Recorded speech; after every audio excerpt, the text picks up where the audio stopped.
Yes, good morning. My name is Gillian Winkler. Happy to be here. It was very short notice that I actually jumped in for Allah. So everybody that was expecting Allah this morning from LIO Pharmaceuticals, he's the CEO. He apologizes for not being here today, but I'm happy to say that they have the inspection this morning. They are looking into expanding their business activities in Germany with offering warehousing and distribution services, and I'm actually an independent consultant for them. My background has been in logistics for over 15 years, actively moving cannabis in multiple companies for the last 4 or 5 years, or at least since it's been legalized in Germany. So I was operating on a global team at one of the major logistic companies worldwide, moving cannabis. So today my topic is going to be on effective supply chain management for shifting regulations in the European market. This is currently the agenda. You would see it's very slim. 4 points, facts and figures. We were talking about limitations resulting from rules and regulations in Europe, but also in Germany. Challenges and opportunities of emerging markets. So not just challenges and opportunities for buyers and sellers, but also for logistics service providers, for airlines, for customs authorities, things that are happening behind the scene when actually moving narcotics at the moment. And then risk mitigation. With risk mitigation, I'll be going in on every slide, basically, where we speak about the challenges and then the possible risks that we can adhere to. My dad always said, Gillian, when doing a presentation, be sure to make sure that it's like a woman's skirt. So a woman's skirt is short enough to be interesting, but long enough to cover everything that's important. So I hope that I'll go into that with you today, and I was actually catering for 15 minutes, so my presentation is going to be, I'm going to pull through all the slides and go into detail. So everything I'm speaking about has been my personal experience in logistics for the last, or since 2018 when we started moving shipments. So yeah, I have a lot of opinions, so just, in between, I don't know if we're going to wait till the end to ask questions, or if we'll do it on the slides. I would prefer that we go through the presentation and then do the end with the slides. So, facts and figures. On the slide, you will see the imports of medical cannabis flowers from Germany or into Germany from 2017 till 2022.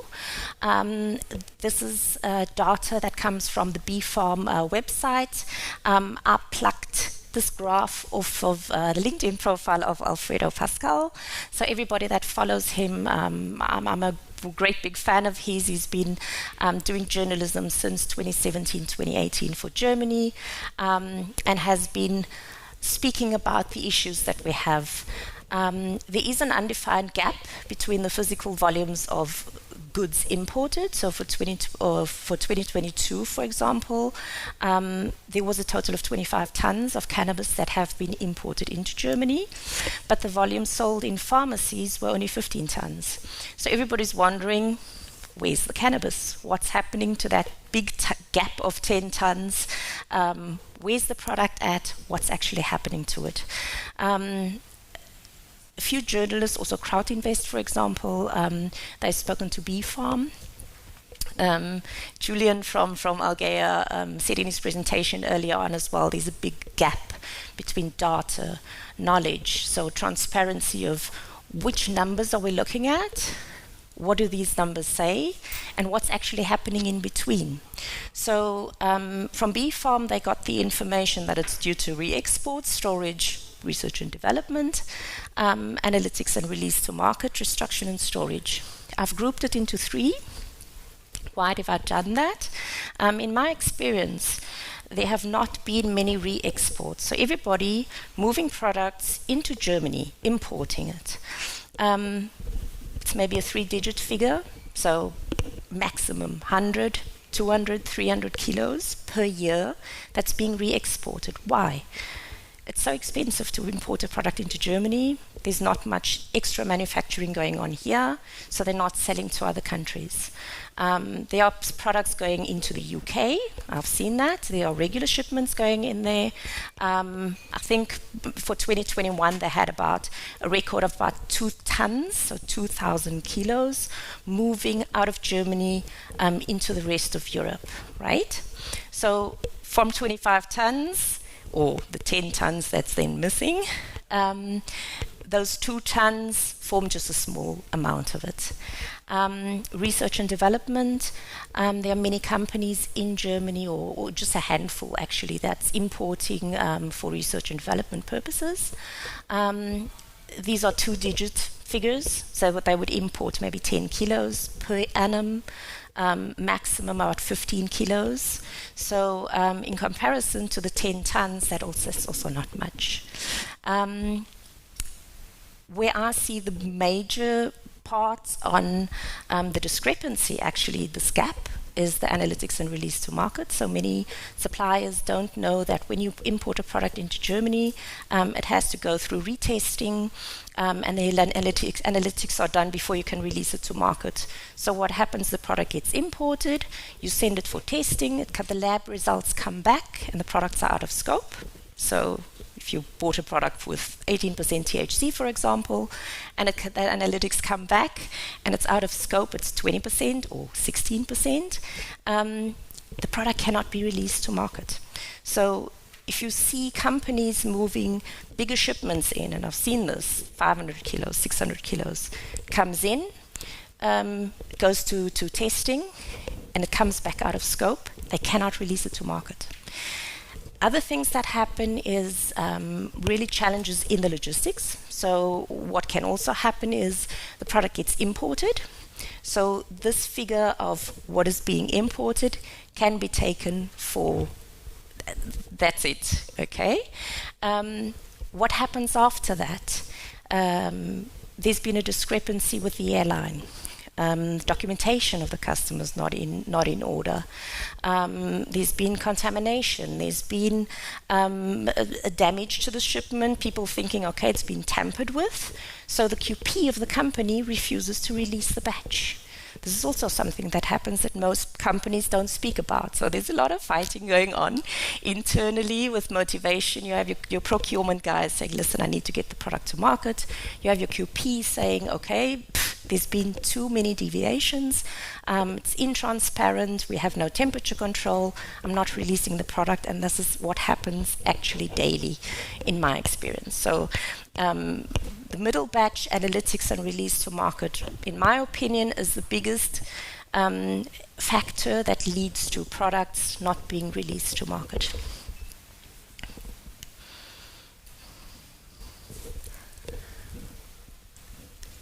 Next, we're going to see the imports of medical cannabis flowers into Germany in 2021, based on the country of export. So we've seen a lot of products moving from Canada. We're still the leader in exports to Germany, or to imports in Germany currently. We see Denmark and Portugal right behind them. Netherlands is basically your bedrock can product. So most wholesalers in Germany have their wholesale license, and they have these 2 kilo contingent that they draw for from Netherlands. So we don't see that this amount from imports from the Netherlands will decrease or increase. I think it will stay stagnant. However, we see emerging markets in 2022. There's been many shipments coming in from South Africa, from Lesotho, Colombia, Macedonia, where you see in 2021 they only have a few kilograms of flour. Now we're looking at the figures again. I think if we stand here next year and look at it, maybe it will be a bit different. Maybe not. We don't know why, because companies and customers are changing their supply chains. So in order to import into Germany, you either have to have a manufacturing license, and then you do it on EU GMP basis. But there's been a loophole with companies going on GACP basis, so they pull it into Europe, bringing the product into a European country on GACP basis, doing the GMP2 part, so manufacturing, cutting, drying, etc., and then moving the product into Germany. So how are these supply chains changing? Here you currently see on this graph, you'll see, and this comes also from BfArM, they do their numbers based on the country of export. So you're going to have a license going from Colombia and a shipment going from Colombia into Germany. This is the numbers that are being reflected there. Customers are changing their supply chains. What they're doing is they're moving the product from Colombia, for example, into Portugal. So in Portugal, it gets turned in the facility, and then it comes into Germany. So the numbers in the future will reflect not coming from Colombia, but coming from Portugal. And this is another issue or challenge that we have in looking at numbers and looking at graphs and trying to analyze where the product's actually coming from and what the graph is saying. There's also been an increase in supply availability. So in the past, where you've had one or two suppliers, for example, in South Africa, it's my home country, currently there are about 5 to 10 who actually have their GMP status and are going into EU GMP status. There's a lot of pressure behind them. They have top-of-the-art facilities, and I'm sure this is one of the markets that will move, and we will see product coming in bigger volumes in the future. This is, at the moment, this is just all based on medicinal cannabis, so this is the status that we have now. For the future with recreational, we see a lot of companies or clients moving to the southern countries. So going to Colombia, South Africa, for example, Uruguay, or the South American countries to get a cheaper product. We urge these clients to actually check the supply chain, because there are a lot of risks or other risks involved in getting the product moved from that country into Germany.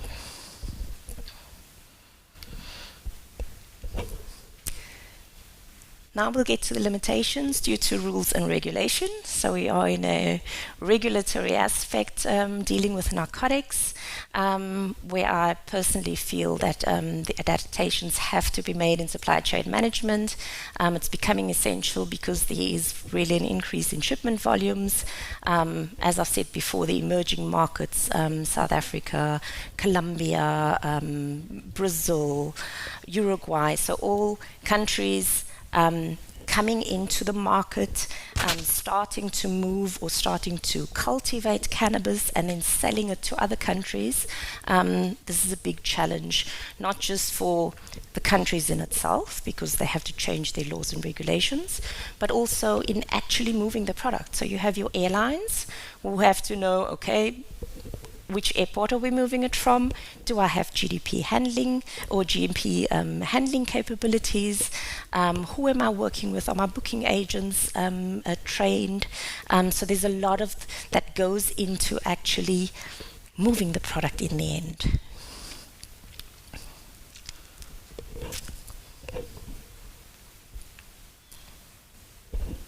I think we have a technical issue. Showing there, but not there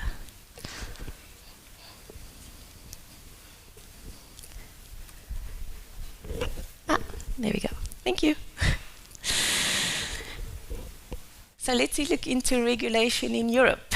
This is a map that I've been working on since 2018, basically, and try to keep up with all the countries and the regulation that's changing.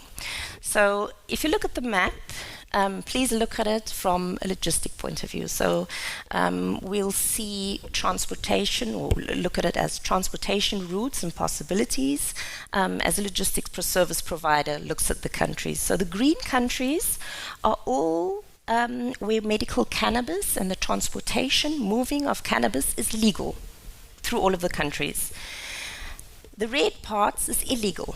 So even if you have your documentation, even if you're transiting through the country, it's illegal to move it through there. So no logistics service provider, or there are some that actually do it, but we'll get into that later, will move your product through these countries. And the yellow countries are product specific. So you'll see for France and Spain, we have a yellow barrier. We moved our first big shipment from Portugal in 2019 into Germany. First shipment was moved with a charter. It was a very big shipment, 500 kilos. So we said, okay, 4 hours, airport to Düsseldorf, get it into the country, get it through customs, deliver it to the warehouse. Perfect, no problem. Then the shipments started coming regularly. So you had, and this is something we need to know, more players getting into the market. So you have inter-European flights or small planes. So if you're moving a product from Portugal to Germany, you would use one German airline that flies straight to Frankfurt, but they have small planes. So a maximum of 4 pallets can fit onto that plane. So with that, you have, with the customer coming in and saying, okay, I've got 10 pallets, you need to find a logistics solution. How am I going to get the product into Germany? In 2019, as shipment volumes were increasing, so you'd have 16, 28, 32 pallets, which would need to fit onto a truck. Customers were saying, okay, I cannot afford every time booking a whole plane, whole logistics service thing, get me a commercially easier solution. So what we did is we spoke to all the authorities in the countries and tried to work out a shipping route for trucking through Europe. It was a big challenge. We actually had to stop it because the authorities in Spain said they would need to meet the logistic company at the border and then have a police escort them through half of Spain. Only half, they just wanted to know where the truck is going, who's the driver, whatever.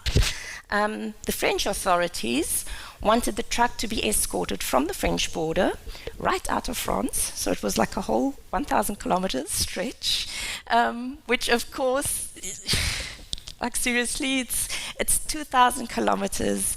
We had to have 2 drivers, at least 3 drivers. So you're looking at which type of truck are you going to use. Why? Because your truck driver's not going to get into the truck in Portugal, drive the 2,000 kilometers like a normal driver would do straight to Germany. They have to have their breaks every 2.5 hours, so you need a second driver.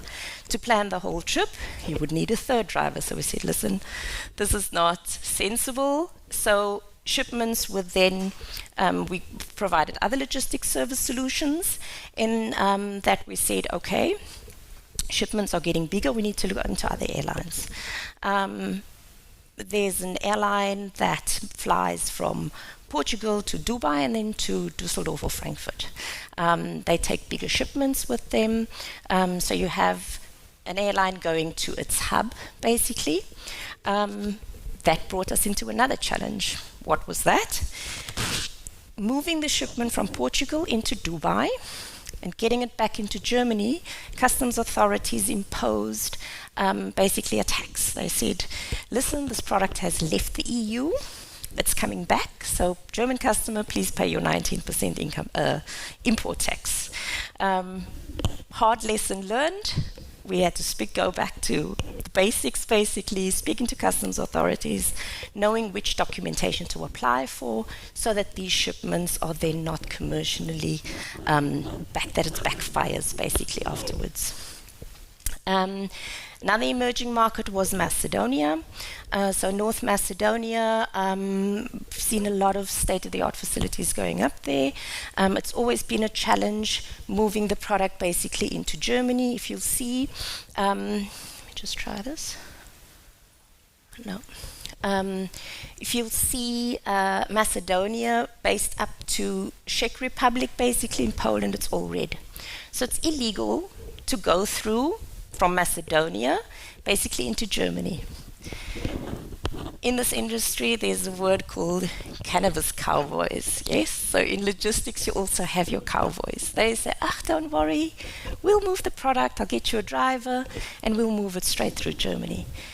I urge you do not go this route. I've seen many a shipment being turned back in Serbia. That's a good thing. So the Serbian authorities say, caught you with cannabis, please turn around, go back. I've seen cannabis being confiscated. So cannabis moving from Macedonia, not getting through the illegal countries, being confiscated and destroyed.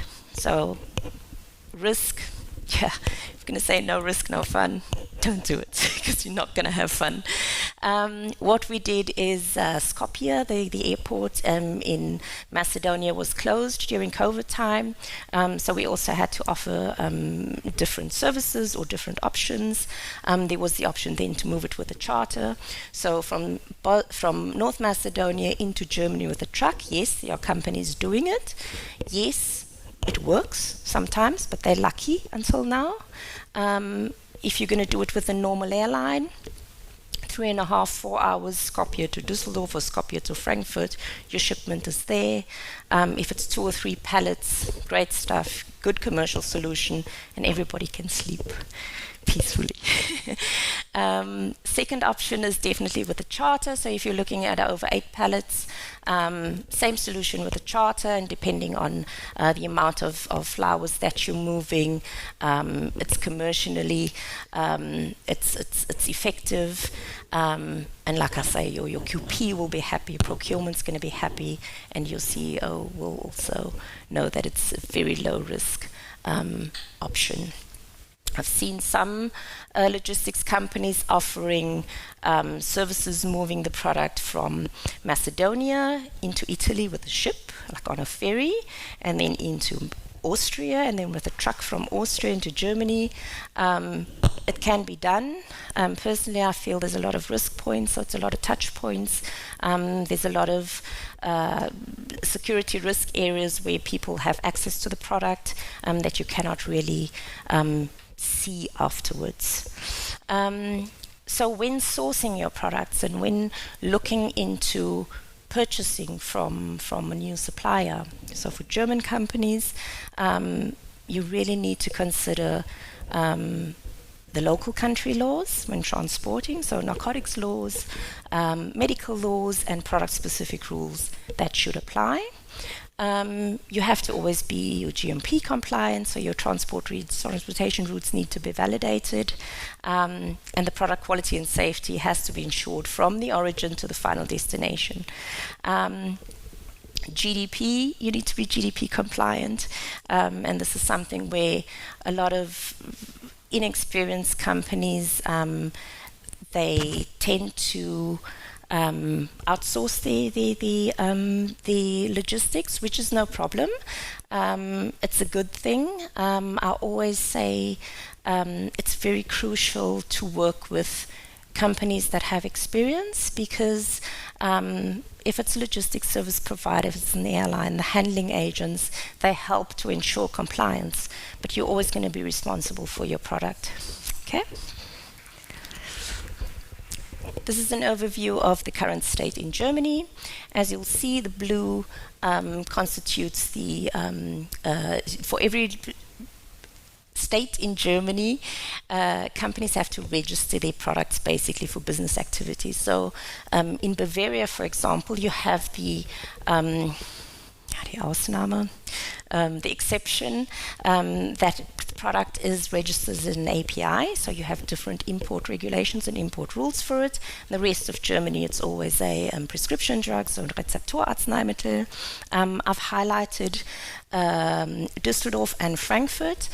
These are the only 2 GDP certified handling airports, which mean that there's a lot of companies that have their company in Berlin, for example, that say, listen, why don't you fly the product out to Berlin?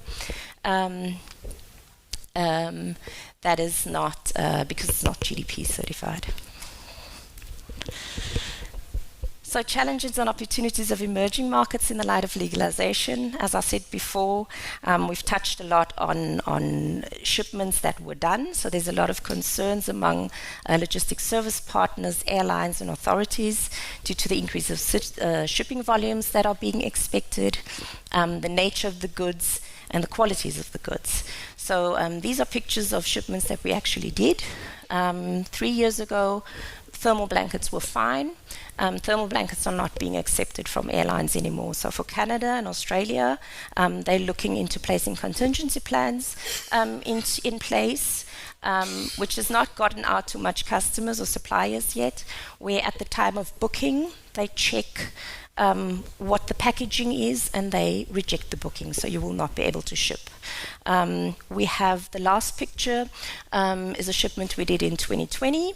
So this was, you can see the advancement moving from thermal blankets to passive packaging.